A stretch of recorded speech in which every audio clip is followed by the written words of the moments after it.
शांति शांति शांति ही।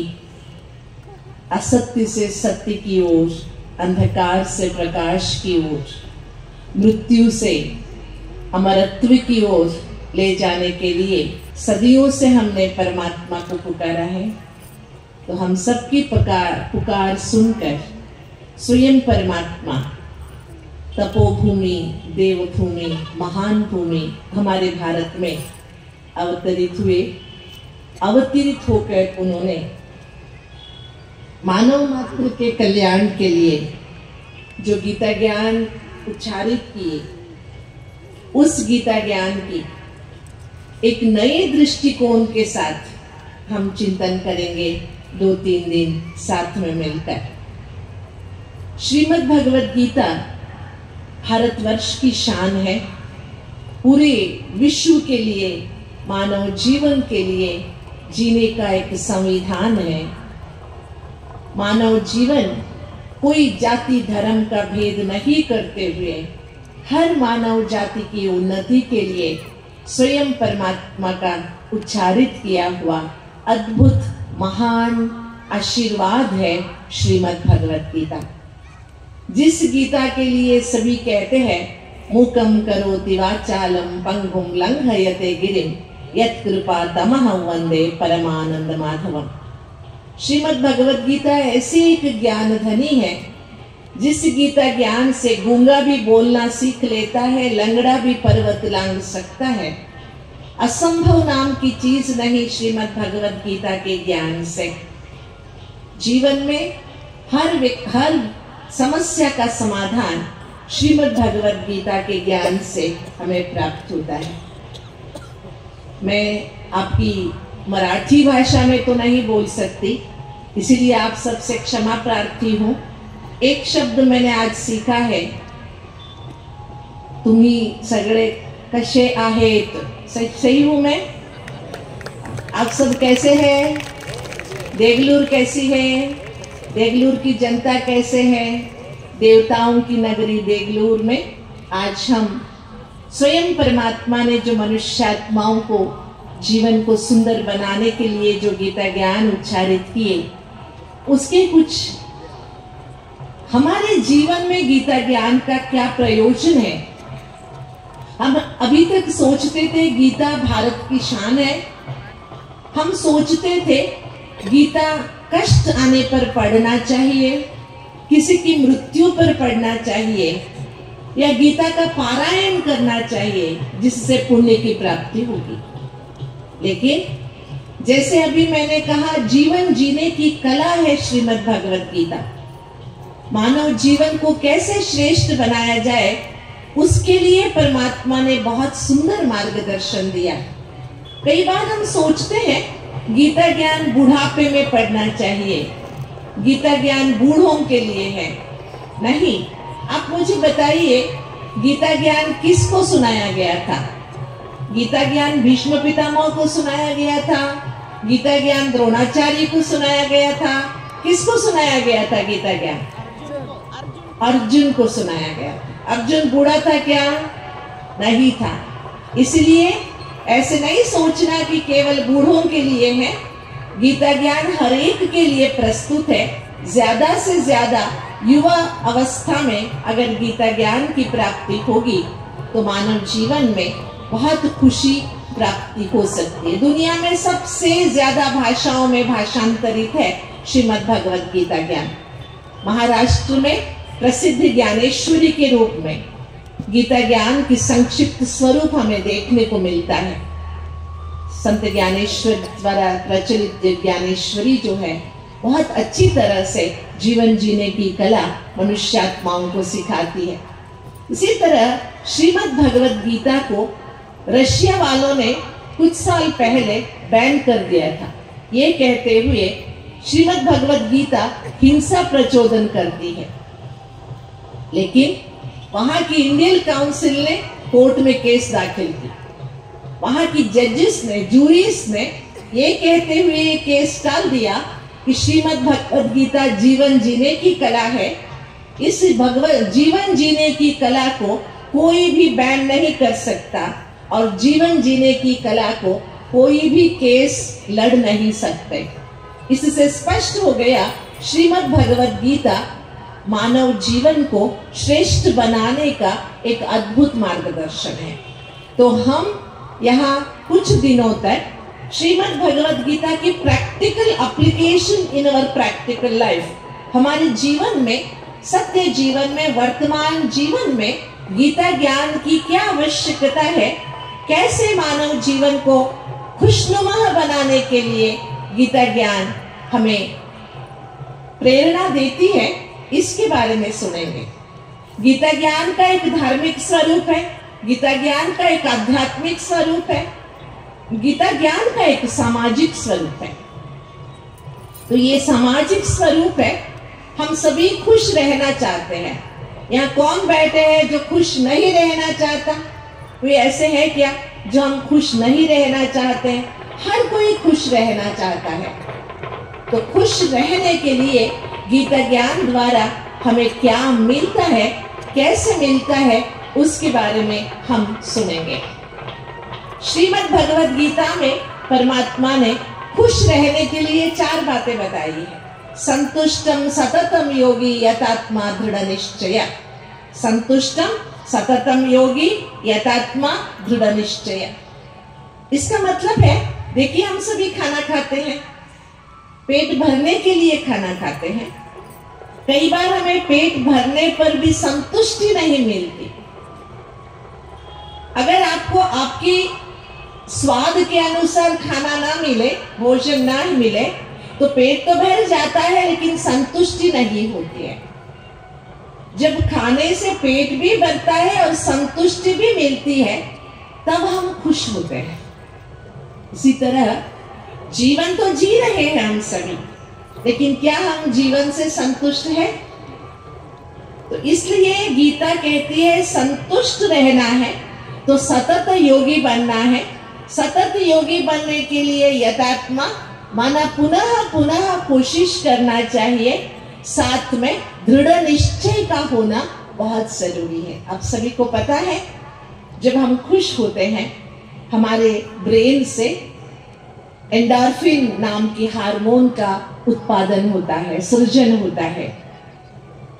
जब मानव शरीर में एंडोर्फिन नाम के हार्मोन का सृजन होता है तो मनुष्य के जीवन में खुशियां झलकती है। खुशियां झलकती ही नहीं, हर काम उत्सुकता से करेगा, दौड़ भाग कर करेगा और जीवन में वो बहुत चेतोहारी रहेगा। लेकिन अगर हम अंदर से खुश नहीं हैं तो हमारे ब्रेन से एंडोर्फिन उत्पन्न नहीं होते हैं। अगर एंडोर्फिन उत्पन्न नहीं होते हैं तो हम जीते जी मुर्दे के समान रहते, चल तो रहे हैं, खा तो रहे हैं, पी तो रहे हैं, चल तो रहे हैं, लेकिन खुशियां नहीं है। तो हमारे ब्रह्मा कुमारी संस्था के इस कार्यक्रम का मूल उद्देश्य है कि हम खुश कैसे रहें। खुश रहने के लिए श्रीमद् भगवद गीता हमें कौन सा मार्गदर्शन देती है, इसी विचार को आगे लेते हुए हम चिंतन करेंगे। वैसे श्रीमद् भगवद गीता है, इसीलिए कहते हैं जननी जन्मभूमिश्च स्वर्गादपि गरीयसी। जननी और जन्मभूमि स्वर्ग से महान है। तो हम 3 दिन भगवद गीता के इस ज्ञान को अच्छी तरह सुनने का प्रयास करेंगे। लेकिन कैसे? क्योंकि गीता में तो 700 श्लोक है, पूरा 700 श्लोक तो हम 4-5 दिन में सुन नहीं सकेंगे।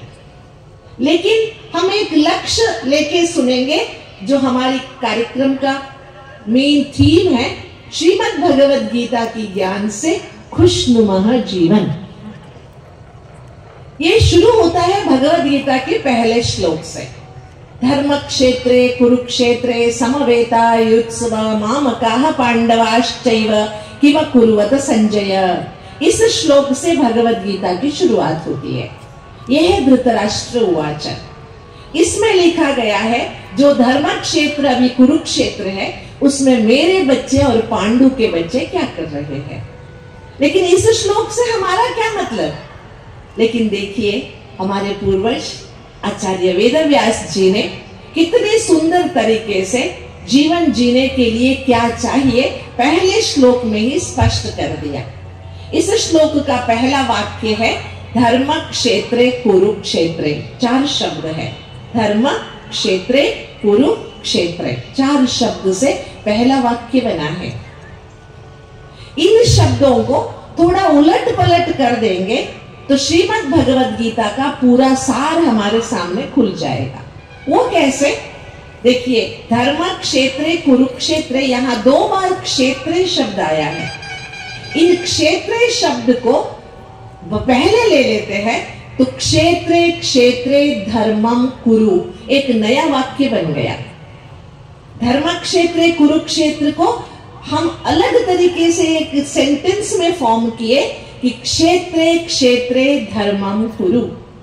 इसका मतलब होता है जिस भी क्षेत्र में आप हैं धर्म से कर्म कीजिए। इसका अर्थ होता है जिस भी क्षेत्र माना फील्ड, जिस भी फील्ड में आप हैं, जिस भी क्षेत्र में आप हैं, धर्म से कर्म कीजिए। यहाँ धर्म का मतलब हिंदू मुस्लिम सिख ईसाई नहीं है। यहाँ धर्म का मतलब है, संस्कृत में धर्म का अर्थ होता है धारायति इति धर्मः। मनुष्य की ऊंची धारणा को धर्म कहते हैं। मनुष्य की ऊंची धारणा को धर्म कहते हैं। यहाँ पर जिस भी क्षेत्र में आप हैं धर्म से कर्म कीजिए। माना आप समझिए, आप एक माता है, मातृधर्म है। आप एक पिता है तो पितृधर्म है। आप किसी के बेटे हैं तो पुत्र धर्म है। आप घर में गृहिणी है तो गृहिणी धर्म है। आप गृहस्थ है तो गृहस्थ धर्म है। आप अधिकारी है अधिकारी धर्म है। आप व्यापारी है तो व्यापार धर्म है। माना हर क्षेत्र के लिए एक डिसिप्लिन है, एक मर्यादाएं हैं।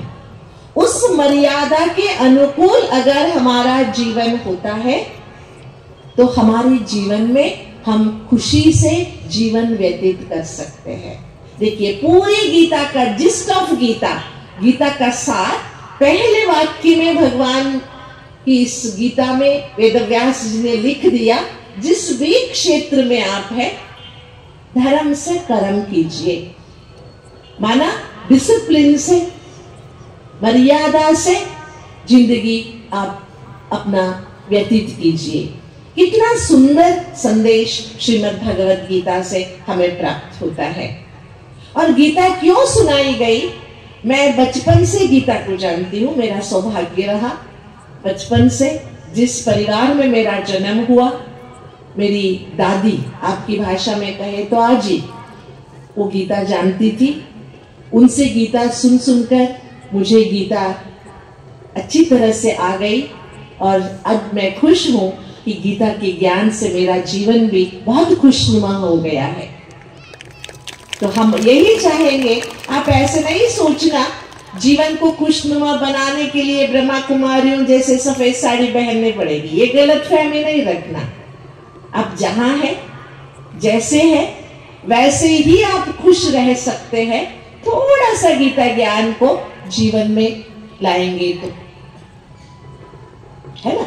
इसीलिए इसी लक्ष्य से जीवन को खुशनुमा कैसे बनाया जाए, इसी लक्ष्य से हम 3 दिन तक, 4-5 दिन तक हम ये ज्ञान सुनेंगे। तो गीता क्यों सुनाई गई? बचपन से मेरे मन में प्रश्न आता था, इतना ऊंचा गीता ज्ञान, इतना ऊंचा गीता ज्ञान एक व्यक्ति के लिए सुनाया गया क्या? एक अर्जुन के लिए। लेकिन जैसे जैसे गीता को हम जानते गए तो समझ में आया, अर्जुन मानव जाति की प्रतिनिधि के रूप में बैठा हुआ है। अर्जुन मानव जाति की प्रतिनिधि के रूप में बैठा हुआ है। पूरा गीता ज्ञान मानव जाति के तीनों कालों के लिए, भूतकाल, वर्तमान और भविष्य के लिए सुनाया गया है, जिसके अंदर श्रद्धा है। इसलिए गीता का मूल उद्देश्य क्या है? सनातन संस्कृति का, भारतीयता का विश्वव्यापी सत्य ये है कि इसमें भगवान ने मनुष्यात्मा को कोई कंडीशन नहीं डाली है। गीता की ये विशेषता है। 18वें अध्याय में भगवान कहता है, इति ते ज्ञानमाख्यातं गुह्याद् गुह्यतरं मया विमृश्यैतदशेषेण यथेच्छसि तथा कुरु। अति गुह्य ज्ञान मैंने तुझे समझा दिया है, इसके बारे में विमर्शा करना और जैसे चाहिए वैसे कर देना। गीता की ये विशेषता है। Gita is unconditional. Gita is unconditional. Gita में कंडीशन नहीं है, तुमको ऐसा ही करना, ऐसा नहीं करोगे तेरे को पनिशमेंट मिलेगा, ये नहीं कहा है। ज्ञान सुनाया गया, बहुत सुंदर ज्ञान सुनाया गया, कर्मों के बारे में, गुणों के बारे में, अवगुणों के बारे में, खाने के बारे में, नींद के बारे में, व्यवहार के बारे में, बोल के बारे में, सब के बारे में परमात्मा ने मार्गदर्शन दिया है। लेकिन अंत में कहा है, जो कहना था मैंने कह दिया, अब जैसे चाहिए वैसे तू कर ले। मतलब कर्म करने की स्वतंत्रता दी है भगवान ने गीता में। क्या दी है हमें? कर्म करने की, सोचने की स्वतंत्रता दी है। ये खूबी आपको दुनिया में कोई भी धर्म के ग्रंथ में नहीं मिल सकता है जो गीता में उपलब्ध है। इसलिए श्रीमद् भगवत गीता हम सुनते हैं। विवेकानंद जी शिकागो गए हुए थे, विवेकानंद जी को इंसल्ट करने के लिए वहां के सभी धर्मों के पंडितों ने भारत का धर्म ग्रंथ गीता को सबसे नीचे रख दिया था और सारे धर्म ग्रंथ ऊपर रखे हुए थे। भारत का धर्म ग्रंथ सबसे नीचे रखा हुआ था और विवेकानंद जी को बोलने को भी सबसे लास्ट में दिया। जब विवेकानंद जी खड़े हो गए बोलने के लिए तो उन्होंने क्या किया? आप सब सोच रहे थे कि भारत का ये अमूल्य ग्रंथ नीचे रखा गया है, इसकी कोई वैल्यू नहीं है, लेकिन मैं दिखाता हूं इसकी वैल्यू कितनी है। उन्होंने क्या किया? नीचे से अपना भगवत गीता खींच ली। जैसे नीचे से भगवत गीता खींच ली, पूरे ग्रंथ गिर गए। तब उन्होंने बताया कि पूरी दुनिया के सब धर्म ग्रंथों का मूलाधार है श्रीमद् भगवत गीता। इसलिए हम ऐसे सौभाग्यशाली मनुष्य आत्माएं हैं जिनका जन्म भारत भूमि में हुआ है और जहां से श्रीमद् भगवत गीता को भगवान ने उच्चारा है। तो हम सभी इस गीता ज्ञान को सुनेंगे ही नहीं, थोड़ा सा जीवन में उतारने का भी छोटा सा प्रयास जरूर करेंगे। तो श्रीमद् भगवत गीता हम सदियों से सुनते आए। गीता शुरू होती है अर्जुन के विषाद योग से। इसलिए मैं कहती हूं, हम जो सुनेंगे गीता को अध्याय से नहीं सुनेंगे, पहला अध्याय दूसरा अध्याय ऐसे नहीं सुनेंगे। हमारे सामने लक्ष्य है खुशनुमा जीवन जीना है। हमें खुशनुमा जीवन जीने के लिए गीता में क्या कहा गया है उसके बारे में हम सुनेंगे। वो कहां से भी हो, कौन सी भी अध्याय से। अर्जुन का मन विषादग्रस्त था, अर्जुन दुविधा में था। अर्जुन के